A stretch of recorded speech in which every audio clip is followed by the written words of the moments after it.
லஞ்சத்தில் India முதலிடம்.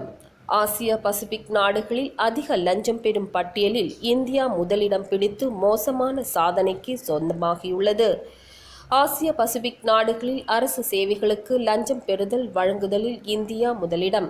அரசு சேவை பெறுவதற்காக 69%, அதாவது 10 பேரில் 7 பேர் லஞ்சம் கொடுத்ததாக ஒப்புதல் அளித்துள்ளனர். லஞ்சம் கொடுத்தவர்களில் 73% பேர் ஏழ்மையான குடும்பங்களை சார்ந்தவர்கள். லஞ்சம் வாங்கும் அதிக சம்பவங்கள் சுகாதாரத்துறையை அடுத்து கல்வித்துறையில் நிகழ்ந்துள்ளன. கடந்த ஓராண்டில் லஞ்ச நிகழ்வுகள் அதிகரித்துள்ளதாக 40% இந்தியர்கள் தெரிவித்துள்ளனர்.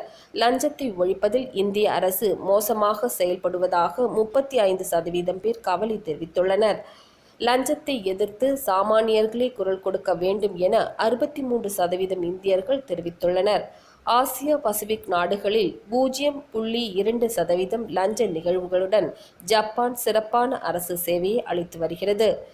இவை அனைத்தும் சர்வதேச வெளிப்படைத்தன்மை அமைப்பு மற்றும் சர்வதேச ஊழல் எதிர்ப்பு உரிமைகள் குழுமம் வழியாக தெரியவந்துள்ளது.